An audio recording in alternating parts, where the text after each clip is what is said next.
Welcome to On the Edge with April Mahoney Brains. Here, this is the spot where the conversation is pointed, the guests are sharp, and the responses are never dull. Welcome home, Brains. There's only one requirement to hang out on the edge, is that you open your big brain and close your small mind. Did you bring your thinking caps? It's time to put them on, because the conversation starts now. I am doing great. I'm just putting some lipstick on too. Okay. My lips were feeling a bit dry. No. Being in the Northwest, it's cold. Well, I'm here in San Diego. It's not too cold, actually. It's like 78 outside. I'm gonna go out for a nice little walk after I visit with you today. Yes, it's I used to live down in Carlsbad. Oh. And on the beach, and I loved it. It was one of my favorite places to live. I know. I was thinking about buying a place in Carlsbad. I don't want Oceanside and I don't want Encinitas. Right. But Carlsbad is right. It's nice. Well, and it has a great village. Right. I mean, Carlsbad's big, but I was actually a half a mile from the beach, so it was walkable. But the village of Carlsbad is really sweet. It is sweet, and the Italian food and the little eateries. I did that walking tour of Carlsbad. It was fabulous. Oh wow, yeah, it's been a long Nice. time since I've been there, but it's one of my favorite places. Well, I'm hoping that the Edge is one of your favorite places. The place right here where the conversation is pointed and the guests are sharp. Look at her. And the responses are never dull, Brains. Today we have Darla Claire. She's an artist. I mean, can you tell that? Everything about her exudes art. She told me that she previously lived here in California in Carlsbad, one of my favorite places. We're going to talk about not good enough. What does that mean? And how she applies hypnotherapy to her groups and helps them with art therapy to express themselves in the most delightful way through color. You see, I love color. It makes me happy. So help me welcome her to the Edge today, Darla Claire. How are you, beautiful? Thank you for having me. I am doing great. As you can see from behind me, I do fill my life with color and softness. The world that we live in today is not so soft. There's so many different things coming at us in so many different areas and angles. So my personal space is filled with color and softness because my energy is most important, how I move through the day. And so I'm so glad to be here. Well, I'm glad to have you. Again, the world is just topsy-turvy. I would have never thought that I would be living, as you know, your grandmother, you've probably heard them say, oh, we're living in the last days. Well, girl, I really didn't think I was going to be here. I thought I'd be somewhere fluffing my wings. And here I am. But there's an opportunity to reevaluate where we are, reposition where we are, express who we are, identify, recognize. It's a bunch of adjectives that we could use. What do you do with your clients and the work that you do to really kind of help them come into the fold, to touch reality? Because I think we're living in the abstract. Well, we are living in the abstract. However, and I think that's just part of our experience here in the world. And I think part of it is letting go of all those outside influences and just getting in touch with who we are as a human walking through this world. And for me, it's my intention for myself first, because we come first, otherwise we can't serve other people well. I want to be centered. I want to feel good. I'm very, very aware of how I feel. And if something doesn't feel right, or if something's not right, I then have to recenter myself and make sure that I'm in the place I want to be in. And I'm so adamant about this because there was a time in my life for many, many years, I was living in chaos, abuse, And it was really, first of all, when I really noticed it, because I didn't know that that wasn't normal, but my body was telling me it wasn't normal. I was getting sick. My thyroid was off the, was destroyed, just different things. So I had to come to a point where something needed to change. And that's when I was doing a run. I was running. That was one of my ways of getting out my feelings and emotions. So I would go for a jog or a run, and I was at a point in my life where I was not happy. I was miserable, and I didn't know what to do. I just thought, and in fact, I said, "Well, this is my life. I just have to accept it." But then I heard,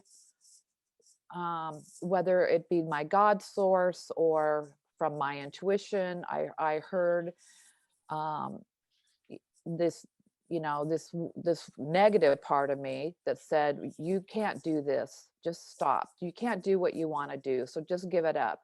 But then, almost almost immediately after that, I heard through God or whatever, that who am I not to do this? Who am I not to be happy? Who am I not to be creative? Who am I not to be a strong woman? Who am I not to be happy? And Exactly. so, those two things, you're not good enough, you got to stop, quit doing it. And the other side of me said, who am I not to do this, changed my life. It was the Wow. beginning of my life changing, because I took that, it was so, um, such a powerful moment in my life. Me running on the around Tampa Bay. I was running around the bay. I was living there then, and it was hot and stinking hot, and and stinking hot, I and know. and I drug myself home, kind of like I felt defeated at first, but I kept hearing that voice. Who am I not to be who I'm Right, supposed to right. be? Because And it's that not, changed. it's even on the flip side of that, when people, something devastating happens to them in their life, it's not personal. No. We all get a turn at the wheel, but it's how we receive it and how we process it and what we do with it. Yep. Some people concede, and at that particular point, you were at that point of just, settling. But then God intervened and said, you know what? This is not you, my child. You're just in a slump. Yes. And it I'll was call more the than, devil, I will yeah. call the devil a liar to his face. Yeah. But I'm not gonna feed into that. Sometimes this pause, this, as I like to call them, kerfuffles, this minor inconvenience, is a learning, is an opportunity for you to stabilize. I see that Absolutely. you have, Asian Buddhas and wisdom surrounding you. I've been in temples in Canada and China, and Tibet, that have really blown my mind. People live in utter silence. They don't even talk. Yeah. And everything in their life is just so simplistic. How can we get back to the simple pleasures of life, Darla? Well, you know what? It's getting to know yourself. I mean, I had been programmed and exposed to really, uncomfortable things that were not me. They were not me. And I always felt uncomfortable with it. And it was that point when I was running on the, I was at the point of giving up and just like, well, this is just my life. I've got to be with, an abusive person in relationship. I have to do this and that. It's just my draw in life. And that God voice said, no, no, that's not your life. That's not your life. You have a great life to live. You have possibilities and things that you're here for. And so, and that was really a great moment. And I've never looked back. Some things I had to do that were hard and difficult to get to where I am today. But it was, and that was just in the first early part that was really difficult. But once I made a few decisions and a few pieces of action, because we have to act, right? We have to act. We have to act. We have So to act. I had to take But some you need action but steps. you need to act strategically. You need Absolutely. to act with a plan. You know, Yes. you cannot be chaotic. You Nope. cannot be disheveled. You can't be too angry. No. Because No. if you are angry, you are plotting revenge. And when you plot revenge, you have to dig two graves. Yes. But the one thing was, I had, with my course, I had to become angry at first, because anger can fuel the fire. It can fuel you to do something. Before I was actually quite depressed and despondent. And so I was not acting. Right. But then I went up the scale and I got angry, which moved me to the place I wanted to go. I'm not an angry person. I'm a person. No, you don't seem like it at all. You No, seem very I'm a sweet. person of love and just wanting to have beautiful things, and just have a good just a good energy. And because I feel better when I'm in that space of good energy than I do of anything of. So what happened when you the day that you flipped the script on this abusive personality and they really saw a different side of you? Yes. What was that like? I mean, you know, it was shocking, I'm sure, for that individual. They didn't think that you had it in you, but did you feel a sense of power? Did you have a newfound? I did, but I had to be very careful, right? I did, and just showing my sense of new power or whatever could be dangerous. So I actually had to just take the right steps. I had people on my side that were there to help me once I had told them what was going on and what I needed and wanted to do. So I took steps. I had counsel with some people that were very wise. And so then I just took those steps, and I kept putting one step in front of the other, one step in front of the other, until then I really feel I was free to be me, not free, just free to be me. And once that gate opened up for me, I started playing with art. I have a group of women that, they were the Rogue Moxies in Southern Oregon, that we were just a group of women that were supporting each other in their businesses and, things like that. Just support, and we became a tribe. We became a tribe of support. It was started out as mostly for kind of business, supporting their businesses, but we're women, we're whole. There's more facets to us than just business. Absolutely. Right? So that's what we did, which they were a great support for me. I became a great support for them. I became very interested in how the mind works, because I was dealing with someone who was damaged. Mm-hmm. So I wanted to put it politely. Yeah. I'm being politely. Again, but hurt people. Yes, exactly. And it is intergenerational trauma, epigenetics. Absolutely. That's been going on for a while. Yes. And, hopefully this person realizes that this is not the best behavior, that there's more to life. You are alienating people from you that could love you and could support you. So hopefully they find a learning. I'm sorry, go ahead. Oh, well, I was going to say, the thing is that I had to just remove myself of any even hope for him. Mm-hmm. This was my turn. Whatever, I don't wish any badness, but I would just he's gone. Whatever happened, I'm not even going to think about it. Right? No, you can't. You can't continue to let that fill up in your head, because not at all. That's a part of the neuro-linguistic programming. That's a part of the script that you keep reading inside and out, and the movie never ends. You never play it out. Absolutely. So you really tapped into that, and you started doing some hypno. Yes, I became a master certified hypnotherapist, neuro-linguistic practitioner, and I'm life getting coach. ready to do that. I'm going to sign up in a month at, let's see, what is this? In the spring.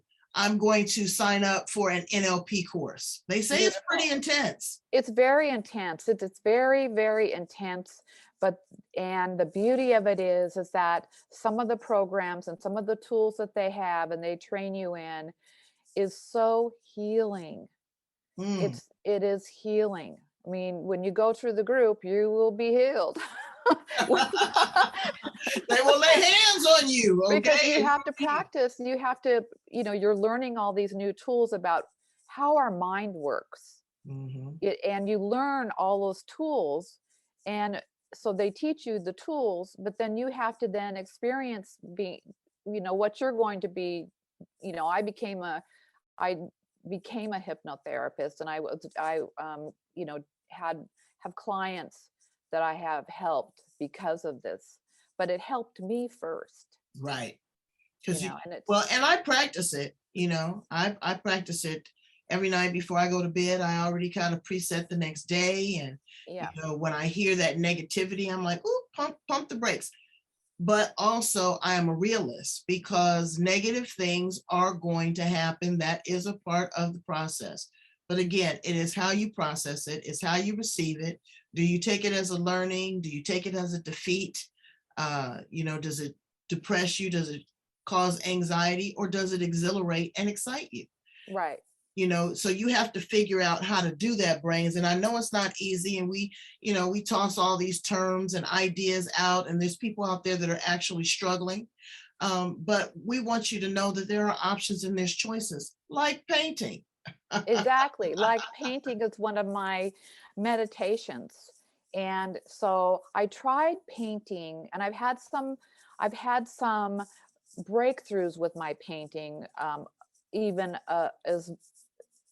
even as recent, just a couple of months, because I would start to paint something I wanted to paint. I had ideas of how I was going to paint them, and I could do that. But then a shift happened to me a few months ago where I just started asking the painting what I should do next. What did the painting want? What did the painting want? And my paintings and my art have changed in a really good way. And I'm just now in the process of creating a website. It'll probably be finished by late next week, or early February, of my art. Oh, and we're going to share that. So definitely send me the link to that. Yes, it's darlaclaire.com. It will be. Right now I just have a landing page of it, but we're creating my website for that. I've had so many people ask me, can you buy this? How can I buy this? And I've just been holding people back. I wasn't ready. Time for you, right? Well, you have to be ready. I wasn't ready, and I'm that kind of person. I don't want to be pushed by other people to do things. I need to do you put up with that long enough. Yes. And so now I know I'm ready to do that. So I'm doing the back work in order to. Now, are you going to also be teaching like some online classes? We love the paint and sip, honey. You'd have a customer with us, because my brain love. I always feature a nice little party for them, 6 or 8 once every quarter, to do something fun. And painting is something that they really love to do. Are you acrylics, watercolors? What is your I started out with some watercolors, but really, and that was a long time ago, and I had no training, and just nothing at all. And I've taken a course, and now I'm doing acrylic, mostly acrylic. I do some what do you call it when you multimedia? Sometimes I'll take a decoupage with like some old music, sheet music, and put that on, and then I let the painting then go from there. Or I have done that, and ink. and Hmm. crayons and charcoal and stuff like that. That's what I do. I will probably one day switch over doing some oils, because there's a different depth of oils than acrylic. But the acrylic Oh, painting, the watercolors wear me out. Mine run together. I don't know how. And I shouldn't say I can't, because that's not good NLP. I have not mastered that. And when I do master that, it's very difficult. Those colors run together. You got to have an idea what you're doing. You can't just put it on canvas. You got to have the right kind of paper that will absorb it. You got to have an outline. It's different. well, yeah, it's like with watercolors, actually, like with painting that, you just wet the spots you're going to paint. Like if you want to make a leaf of a flower, you just make that leaf in water first, and then you drop your color in. And Mm, it and then you can drop more colors in to get it that just juicy colors and things. But right, yeah, right, right. there's ways of that so that it don't Are go you in. teaching online courses at all, or do No, you have I'm a? not. I have just been me. I mean, I've just been Oh, taking this um, yeah. this COVID experience, and I've decided during this, well, I didn't think it was going to last this long, but it was, It's I, not when, it's not going away. I It's gonna be know, I like the know. flu and tuberculosis. You may not suffer as much as you did, but you best believe that there's going to be a booster recommendation every day. I heard in the news today they want booster number 4. Oh my gosh. Yeah. Yes. So anyway, so I haven't been teaching yet but I do have a course that I've been working on in the background. Tell us a That, little bit about that. well, I have my course that I when I heard that voice when I was in Tampa, the good versus evil, I created a workshop around that, because the process I went through and how I got out of it and how I changed my life was a step by step. And so, but now I want to incorporate, I'm on the process of creating a artistic way of doing it. Hmm. So I have the program and it's got art in it already, but I want to expand the art portion of it. So many individuals, especially children, uh, speak through art as a way of releasing trauma Yes. and explaining what's happened. You have a 4 or 5-year-old that doesn't have much life experience, and they've seen something. They can tell. If there's Yes. something going on at the home, the teacher can tell by how they're drawing their pictures or their stick figures, or Absolutely. all of those type of things. With adults, it triggers something different though in your brain, because you are able to recognize what you've been through, recall what you've been through, and know how it makes you feel. Colors are very significant in telling those stories. Do you find that certain situations draw you to certain colors and certain textures? Well, as far as the psychological part of it, yes, for sure. I mean, like I have a program called the Saboteur Muse Project, which I've done, and it's an art project, but it's also dealing with that negative voice that tells you you can't do it. And Mhm. then the other voice, which I call, so I have we all have a saboteur or saboteurs, depending on how you want to create or put together that part of you. And then I call the other part the good voice, God voice, my muse. So what we do in this program is we create a visual with art of our saboteur. Mm. And so when I first did this, my saboteur was all gray all gray, black and white. There was no color except for her shoes. And her shoes were red, which I thought that was interesting. Mm. But then we take our saboteurs, no matter how they look like, or whether they're abstract or they're like a person that can relate to, but it's not, you purposely can't draw a picture of like a relative that's been abusive to you, but Right. just somebody else, but it's your saboteur, that voice in your head that tells you what you can't do and all that. But then we end up at the end, when it's all done and said, we actually end up loving our saboteur. We end up loving that part of us, but we give them a job. Wow. A different job that they're good at, Right. not a job of sabotaging you. So you reframe it. We totally reframe it. And you have a piece of art too. And then we do the same thing with our gods, you know, or our muse. I'm calling her a muse for me. That's the words that came to me.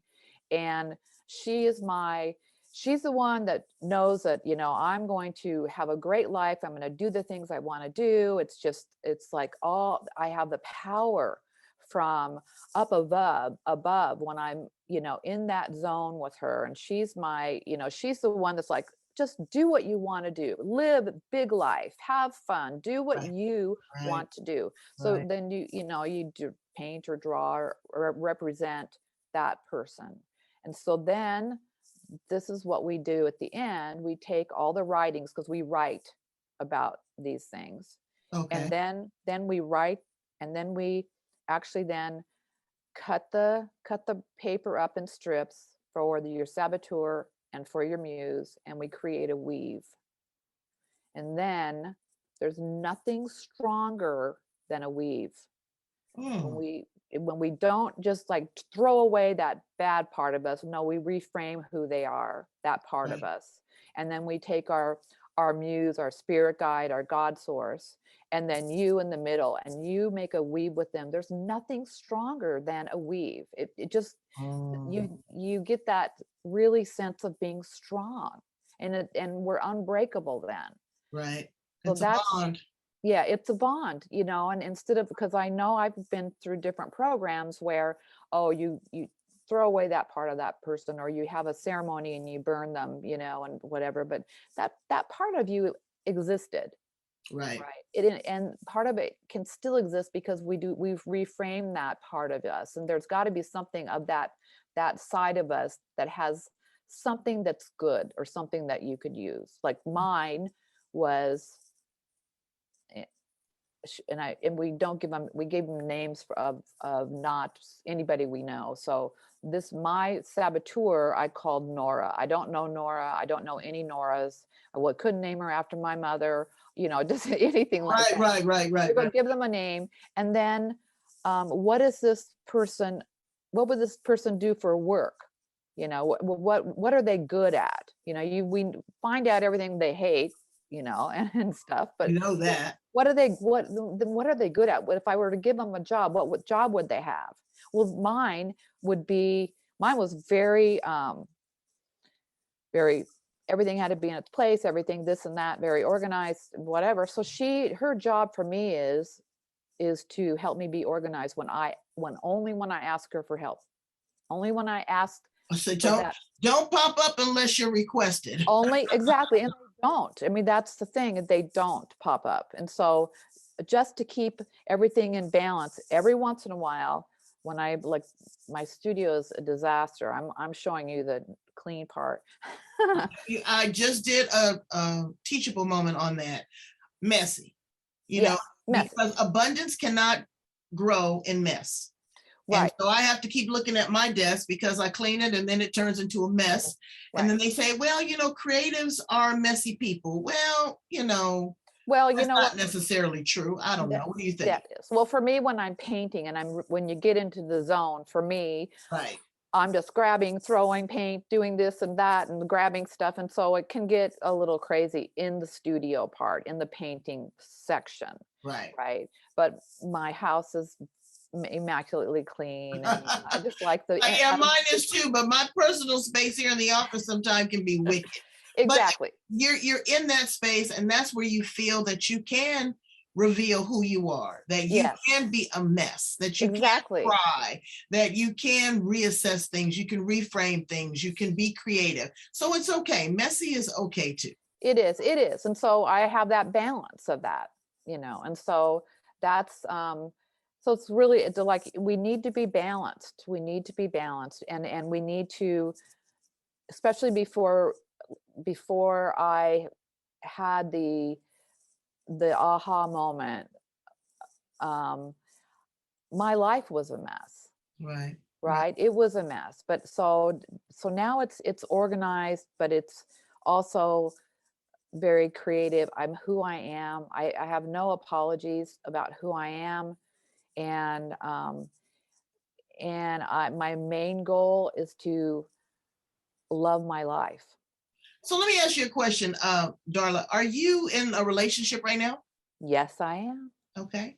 So you have- after this event that I had in Florida, it took me a little while to get it all together and start a new life. And out of the blue, and I live in Ashland, Oregon, Mm, and it's a small little town, the first town out over the California border. It's a beautiful little town, and it's a beautiful area.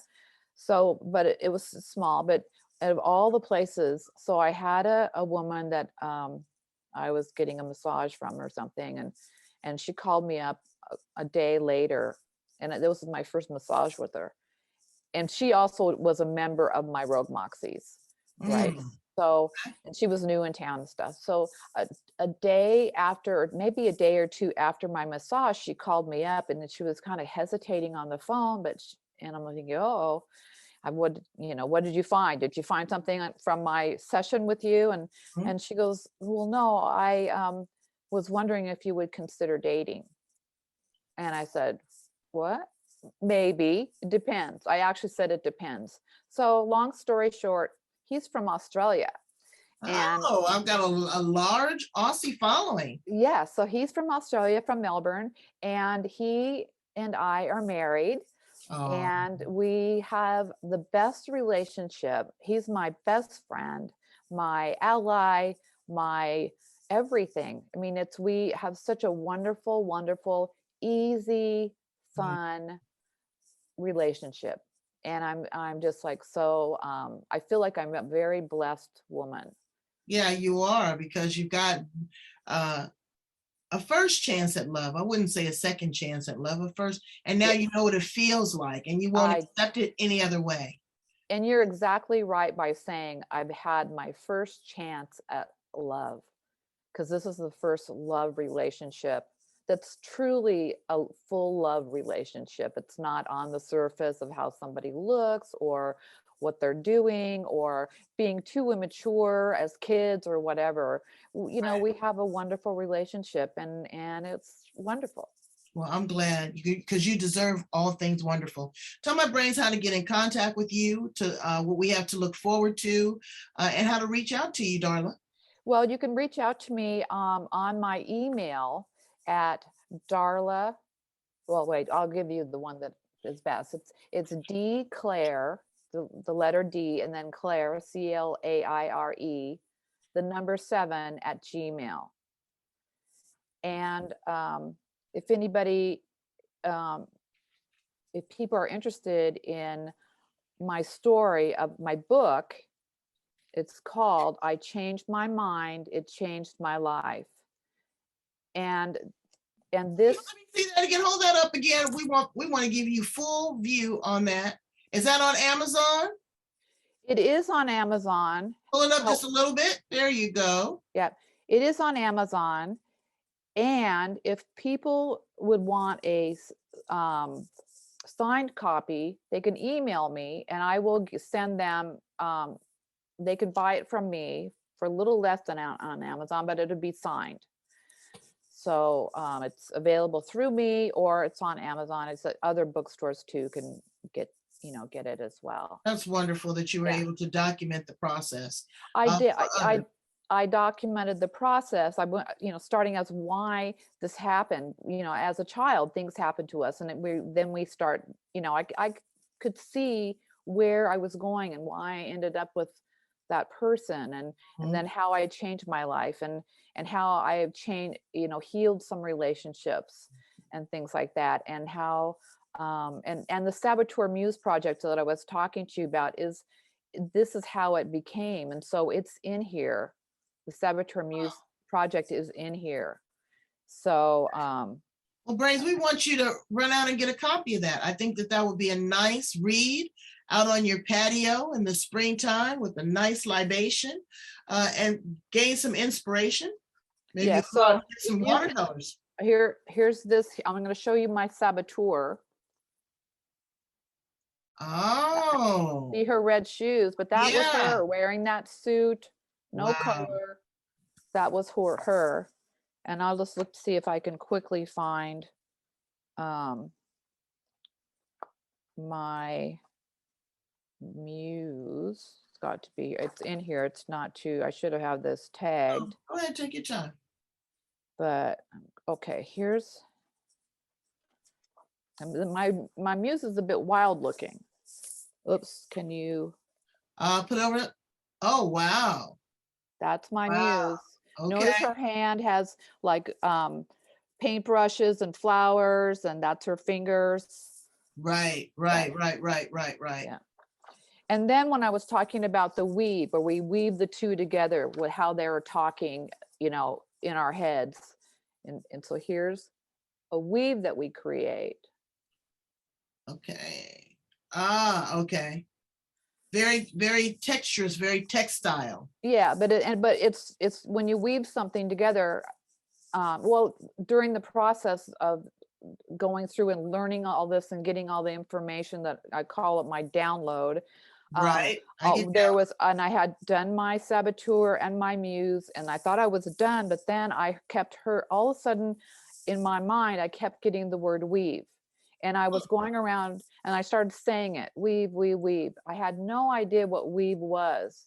And then all of a sudden one day it hit me. Well, I looked it up, actually. I looked up what weave meant. And there's really nothing stronger than a weave, as far as, even the all the stuff. It's in everything, cables, ropes, everything. It's just really one of the strongest things. Can't be broken. Can't be broken. So that's what that weave was supposed to be for us, to weave the saboteur and my muse and myself together, and we can't be broken. So it was really, really healing. It is, and it's a beautiful metaphor. Yeah. So, Brains, I want you to go in and weave together the fabric of your life. Get a great book, do something creative, music, art, maybe a science project, maybe gardening, but do something to release yourself of anxiety. Find an exit plan. If you are a woman or a man that is being mistreated, abused, there is help for you. We will definitely post the number in the show notes. Find an exit strategy, be strategic. Maybe your anger can ignite you to move, or look at your anger and see if it is causing you to be destructive. And that can be self-destructive. And paint a pretty picture. You got a blank canvas. So thank you so much, Darla, for being here on the edge with me and my brains. We want you to go in, join the groups, like, love, subscribe, leave comments. That's how we grow. That's how we ever evolve. We don't want to stay stuck in the same place. Life is a smorgasbord, and we want you to have plenty on your plate. It is. So much. It is. Thank you. And also probably next week, darlaclaire.com will have my art on it, so you can check it out. Check it out and, see what she's got to offer. Thank you so much, Darla. You are a princess. Thank you, April. All right. Bye, Brains.